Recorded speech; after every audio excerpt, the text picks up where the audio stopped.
What's up, guys? So a lot of this channel is kind of focusing around how you can have lifting and this whole endeavor improve your life. So I'm on vacation right now and I wanted to have a video about how I would suggest training and eating on vacation, or different ways you can go about it.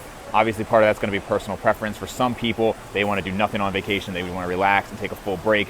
For some people, it's going to be more stressful to be lounging around all the time and have that full break from activity. So they might want to incorporate some physical activity. Same thing with diet. Some people like to still have some structure, and it stresses them out more to just be eating whatever they want. So I want to kind of go over what I do and see how it could work for different people.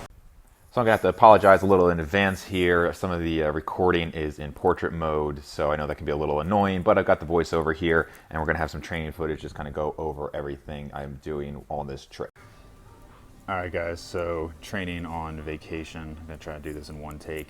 Most places you go to, I would say, if you're at a hotel or resort, they're going to have some gym. This is a cruise ship, so it's a decent sized gym. If you're staying in small hotels, you might be stuck there, depending on where you're going. But this is my 6th cruise now, and usually the gyms have been enough to do something. So, you know, kind of a standard thing here. Of course, if you want to bang your head here, you could do some pull-ups. But, you know, standard cables. Dumbbell rack is actually not bad at a lot of these places. This one goes up to, looks like 75 is the highest I'm seeing. So again, I mean, you're not going to be doing any crazy heavy pressing, but 75-pound dumbbells, I mean, you can do a decent amount, certainly. Some curls, maybe overhead press, things like that. This one has a Smith machine here. Actually, what I was doing is, because that pull-up thing over there is kind of ridiculous, I've just been setting this up a little higher and was actually able to do pull-ups there pretty well. But I mean, they do actually have 45s here. Some cruises, some places, you're not going to see any type of free weights there, but this one, we at least have that pull down machine plenty there. So I'll get into my actual workout in a bit. Just did a 10-minute warm-up, as I usually do here. But as I was saying in Instagram post, one of my favorite things on vacation, or especially on a cruise, is being able to do cardio or workout. And right now we are in Naples, Italy, so we're at a port, so the view isn't exactly perfect, but you know, get some mountains, get some water. But especially days at sea when you can work out and you're just looking out over the ocean, I think that's pretty awesome. So one of my favorite things is actually to get up early, get some coffee, maybe get some salmon on a bagel, something like that, and then do a workout before getting my full meal in. You know, you can stuff my face, sit by the pool. But I mean, you can see there's actually a decent amount here, stretching area. So we'll get into what I do when I'm here in a minute. But like I said, pretty decent size. And most places you go, I think you're going to be able to find something. However, you know, a good alternative during that week is just to relax. For me, I actually prefer being able to do some activity. I really don't like to just sit around and do nothing. But it's certainly a week that you could just deload, maybe get some light sets in, get a pump in, whatever feels good for you. So here you're going to see me doing some pull-ups, nothing crazy. The training footage just kind of subbed in here so you have something to watch. But basically, I mean, you'll see me doing some pretty standard exercises, pull-downs here. I eventually then go back and forth between this and a heavier pressing, and then push-ups and pull-ups. You know, you obviously are going to have to make do with what you have. And as I said before, if you are on a holiday where you're just trying to relax, there's really nothing wrong with using this period to deload, or even completely taking off. I used to really look into like the structures of deloads and try to find the perfect way to deload, and how should you do lighter weight but the same reps, or should you go the same weight but then cut the reps in half? I mean, there was a lot of different ways that you could go about deloading and what's the perfect optimal way to do it. But the reality is, if you are, I don't want to say even like a casual lifter, but if you're just not competing in, like, let's say a powerlifting competition, it really doesn't matter that much. I really don't think there's anything as a perfect deload. The idea behind it is that you're trying to recover, right? You're trying to give your body a break. So as long as you're not going crazy with it, you know, I wouldn't be pushing things to failure if you're trying to deload. That's really the only thing that I would say is important, is just to do so little that you're actually recovering. And for some people, that might be half the volume, that might be a third of the volume, but I really think it would be fine to even take the week off. And frankly, that's what I've done in more recent years, because at the end of the day, it doesn't matter. I mean, there are studies showing that people who even took off like one every 4 weeks had the same results at the end of the period, at the end of the study, as people who didn't take off at all. Now, this was obviously a shorter term study. I think it had gone on for like a few months. But on the whole, no, I don't think it matters if you just take off and you just want to relax. Or even if it's just a really stressful period. It might not be a holiday. If it's just like, hey, I've been going at it for 8 weeks. I haven't taken any time off. Taking that 1 week off, I personally think is fine, and all of my training experience and my clients' experience have seemed to kind of bear that out.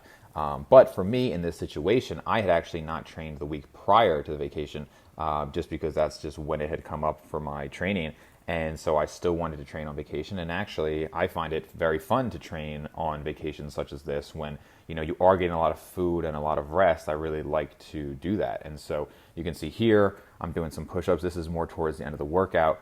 And I've been alternating that with the pull-ups, just kind of going back and forth here. Like I mentioned before, I had that Smith machine at the top there so I could get a little bit more range of motion than what the cable station was allowing.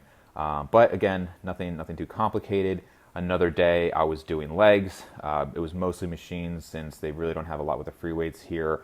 You could do sub things on the Smith machine, although I don't usually like to go too heavy there. But Smith machine is usually pretty good. I had the extensions, the leg curls. In a situation like that, I'm just kind of doing what I can to create tension on the muscle. But I realize that when I go back to my regular training and my regular gym, I'm just going to get back to what I was doing. And what I did on this trip really doesn't matter all that much as long as it was sensible. And so that's what I would say, is just to not obsess when you're on these trips. Don't worry about getting the perfect routine. And I'll talk about nutrition in a bit, but same goes for nutrition. You don't really need to obsess over that as long as you're not doing anything crazy. In terms of split, again, I wouldn't be doing, some people, if they go on vacation, they want to be training arms every day. If they're going to be at the pool, get a pump.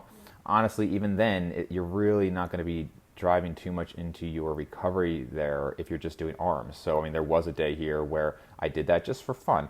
But again, it's kind of up to you what you want to do. I would say the only thing to make sure, as I mentioned, is just make sure that you're not really killing your recovery, because this would generally be a good time to rest, recover, sleep a lot, unless this is a situation where you're, let's say, going hiking or you're doing a ton of activity, in which case you'd probably want to make sure that you're eating more and doing less in the gym in that situation. So here you're going to see a large array of the different foods on this ship. If you've ever been on a cruise ship before, you know what it's like. Basically 24/7, there is unlimited food available to you. There are buffets, there's specialty dining, there's just tons and tons of food.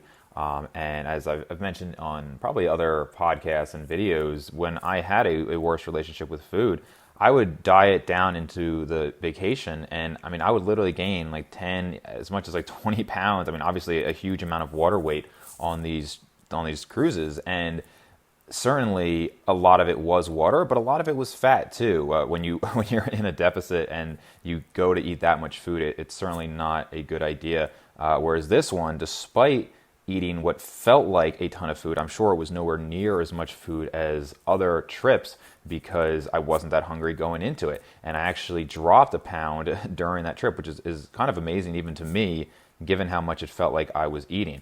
And you're going to see a mix of both unhealthy and healthy foods. Obviously, if I'm taking pictures, it's for the more unique foods here.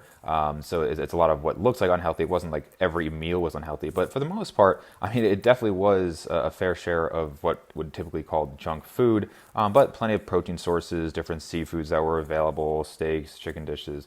Some of the things you'll see here are unique to the areas, and so that was one of the things that I kind of talk about, is whether or not this makes sense for your trip, is how much does it contribute to the enjoyment, and that is going to depend on the trip. So let's say you're going on a hiking trip, then for the most part, it's not like you have to eat all this junk food to enjoy the trip. Whereas if you're going, like in my case, one of the places I went to was Greece. So I got to try real Greek yogurt, and that was something that I wanted to try while I was there.